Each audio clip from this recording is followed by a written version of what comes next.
नमस्कार दोस्तों, मैं हूं आपकी दोस्त आर के। आज हम बात करेंगे एक धमाकेदार टेक्निक के बारे में जिसे मिरर टेक्निक कहते हैं। मिरर टेक्निक क्या है? सबसे पहले तो यही सवाल आता है। Mirror technique law of attraction की एक बहुत ही असरदार टेक्निक है, इसलिए यह technique most powerful manifestation technique में शामिल है। अब इस टेक्निक में करना क्या होता है? मिरर टेक्निक के अंदर आपको ज़्यादा कुछ नहीं करना होता, बस आईने में देखते हुए अपने डिज़ायर को अफर्मेशन में बदल कर बोलना होता है।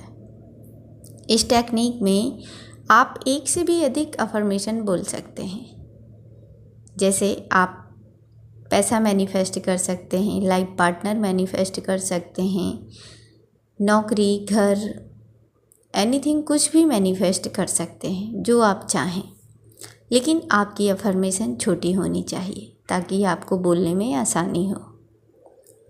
अपनी अफर्मेशन को आपको विजुलाइज करते हुए ही बोलना है, जैसे कि वो चीज़ आपको मिल चुकी हो, आपकी वो इच्छा पूरी हो गई हो जो आपने यूनिवर्स से मांगी है। अब ये जान लेते हैं कि मिरर टेक्निक में विजुलाइजेशन कैसे किया जाता है। लॉ ऑफ अट्रैक्शन में मिरर टेक्निक को मैनिफेस्ट की बहुत ही असरदार तकनीक मानी जाती है। हालांकि इस मैनिफेस्टेशन टेक्निक के अंतर्गत आप मिरर की मदद से अपनी कोई भी विश पूरी कर सकते हैं। अब बात कर लेते हैं कि ये टेक्निक आपको करनी कैसे है। मिरर टेक्निक में आईने के सामने खड़े होकर अपने आप को देखते हुए आपको ये महसूस करना होता है कि आपका जो प्रतिबिंब आईने में दिख रहा है उसने वह सब कुछ पा लिया है जो वह पाना चाहता था। आपकी सारी विश पूरी हो गई है। आपके चेहरे पे वो खुशी नज़र आ रही है, वो चेहरे पे चमक दिख रही है। जो आपकी विश पूरी हो गई है उसके प्रति आपका वो जज्बा, जुनून सब दिख रहा है। आपको लग रहा है आप उस पल को जी रहे हैं जिसे आप अपने जीवन में लाना चाहते थे। इस टेक्निक को करते समय आपको एक चीज़ का ख्याल रखना है कि जो भी अफर्मेशन आप बोल रहे हैं, जो विचार आपके मन में चल रहे हैं, उन विचारों का आपके जीवन में कुछ अच्छे या कुछ बुरे प्रभाव देखने को मिल सकते हैं। अफर्मेशन आपकी पॉजिटिव होनी चाहिए, क्योंकि अक्सर हमने देखा होगा कि कभी कभी हम बोल कुछ रहे होते हैं और हमारे मन में कुछ और ही चल रहा होता है। आईने में दिखाई देने वाला आपका रिफ्लेक्शन आपकी एनर्जी को दर्शाता है, और आपकी एनर्जी जिस तरह की होगी, चाहे वह पॉजिटिव हो या नेगेटिव, आप उसे ही मैनिफेस्ट करेंगे। वही चीज़ आपकी हकीकत बन जाती है। इसीलिए ये बहुत ज़रूरी है कि हम अच्छा सोचें ताकि अपने जीवन में कुछ अच्छी चीज़ों को मैनिफेस्ट कर सकें। इस बारे में द सीक्रेट की लेखिका रोंडा बर्न कहती हैं, जिन चीज़ों को आप अपने जीवन में हासिल नहीं करना चाहते उनके बारे में सोचना छोड़ दें। और यह बात 100% सच है कि आप जिस चीज़ के बारे में जितना सोचते हैं उसके सच होने की संभावना उतनी बढ़ जाती है।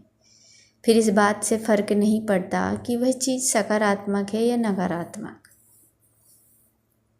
अब ये जान लेते हैं कि ये टेक्निक कितने दिनों तक करनी है।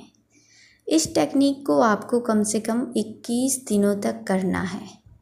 उससे ज़्यादा भी कर सकते हैं, पर 21 दिनों तक तो मैक्सिमम करना ही है, क्योंकि हम जानते हैं कि किसी भी चीज़ को आदत बनने के लिए 21 दिनों तक लगातार किया जाना चाहिए।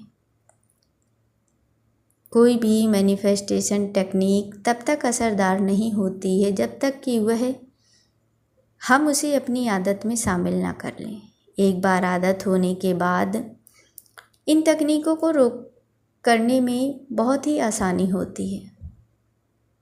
और इस टेक्निक की सबसे मोस्ट पावरफुल चीज़ होती है ग्रैटिट्यूड, जो लॉ ऑफ अट्रैक्शन में लागू होती है। ग्रैटिट्यूड क्या है? ग्रैटिट्यूड आपको दूसरों का आभार व्यक्त करना होता है। अगर किसी ने आपको कुछ दिया तो आप उसको थैंक यू बोल सकते हैं।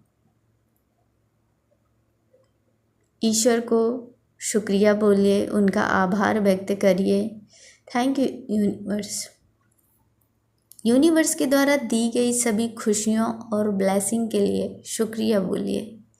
हम सभी जानते हैं कि ग्रेटिट्यूड लॉ ऑफ अट्रैक्शन का एक बहुत ही ज़रूरी हिस्सा है, क्योंकि जब हम यूनिवर्स के द्वारा दिए गई नेमतों के लिए खुशी महसूस करते हैं तो यूनिवर्स उन चीज़ों को हमारे जीवन में और भी बढ़ा देता है।